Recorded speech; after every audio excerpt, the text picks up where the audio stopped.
This is the nature of Israeli society. It's an ethno-state, and it's built on supremacy and hate, because that's what Zionism is. How many civilians have been killed in Gaza, from what you know? Who gives a shit? Okay, but don't you feel like, for example, children? Children grow up to be Arabs. If you gave me a button to just erase Gaza, every single living being in Gaza would no longer be living tomorrow, I would press it in a second. I would press it right now. Give me that button and press it right now. There you go. And I think most Israelis would. I'm very puzzled by the constant concern which the world is showing for the Palestinian people and is actually showing for these horrible, inhuman animals. It's an entire nation out there that is responsible. אנחנו משמידים את כל מה שעוד נשאר מהרצועה ולא משאיר אבן על אבן. גם מים אנחנו לא צריכים לתת לרצועת עזה. אנחנו מפרקים את עזה ומשאירים אותה כאויי חרבות עם הרס מוחלט וחסר תקדים בעולם. זכור את אשר עשה לך עמלק, נצטווינו. אנו זוכרים ואנו נלחמים.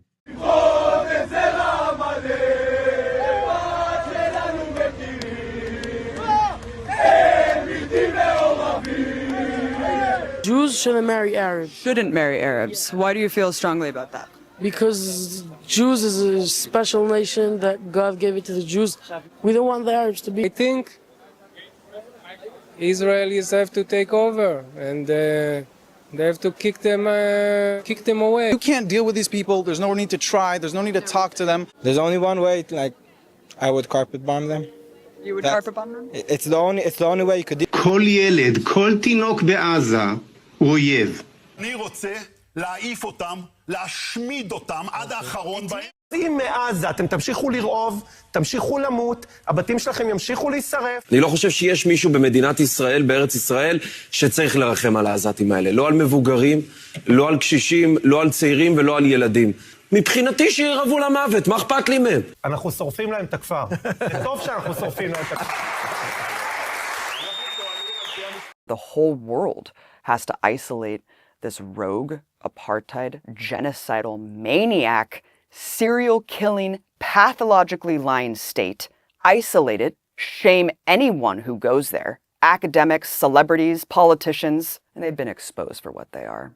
And Zionism's on its last leg. It only exists by the weight of its propaganda, and that propaganda has collapsed entirely. The world sees Israel for what it is, and it can't last for long in its current state. You cannot expect change in a society this far gone. It is full-throated fascist.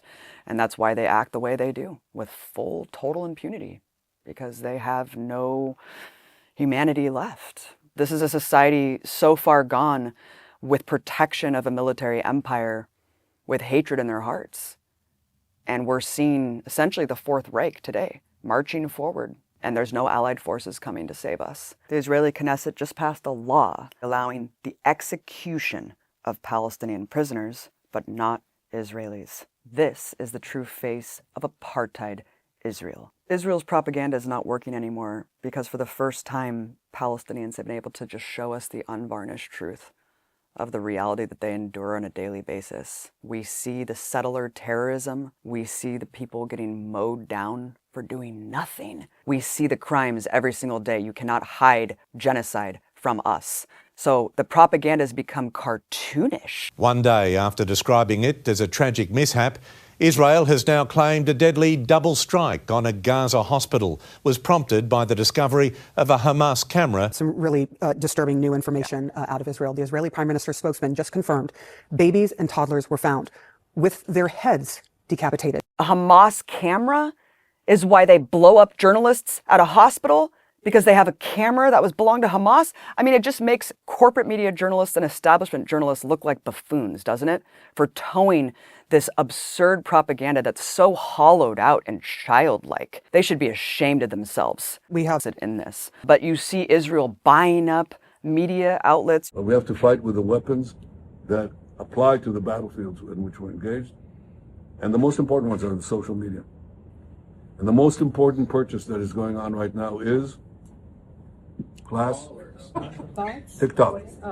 TikTok, number one. Do you see Israeli billionaires trying to tamp down on the narrative? They're desperate. They're desperate because they know that's the only way they'll survive, is to try to convince the world of the opposite of what we're all seeing.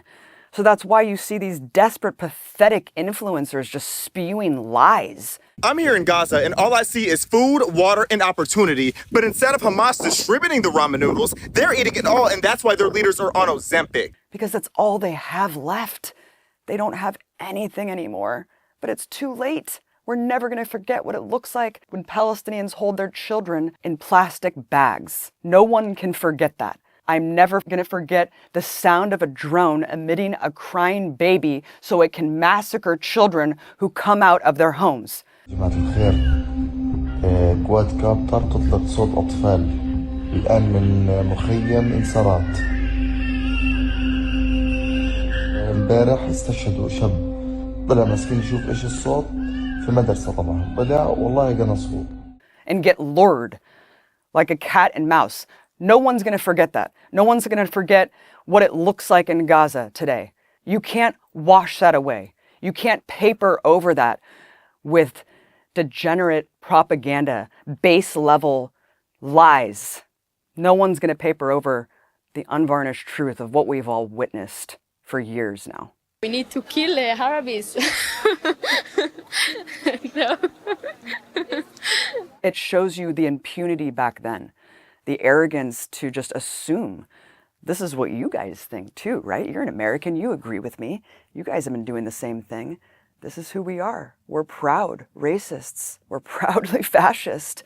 I felt like I was walking into Berlin in 1932. I really felt absolutely disgusted. I just couldn't believe what I was hearing. I mean, just walking a couple steps, and as white as I am, are you Arab? Are you Arab? And I'm like, what? I'm an American. Oh, good. We can talk about Arabs then. We can talk about how much we hate Palestinians. I saw the writing on the wall back then. I saw that there's no hope from within Israeli society. I went to rallies where they were calling to kick all the refugees out. You know, these were things that we're told Israel's a safe haven for Holocaust survivors, for genocide survivors. Well, why are all the African refugees put out in the middle of the Negev desert into a concentration camp? Why don't they want any African refugees there? They tokenize Ethiopian refugees, but then they make them take Depo-Provera birth control because they don't want them to reproduce. This is the nature of Israeli society.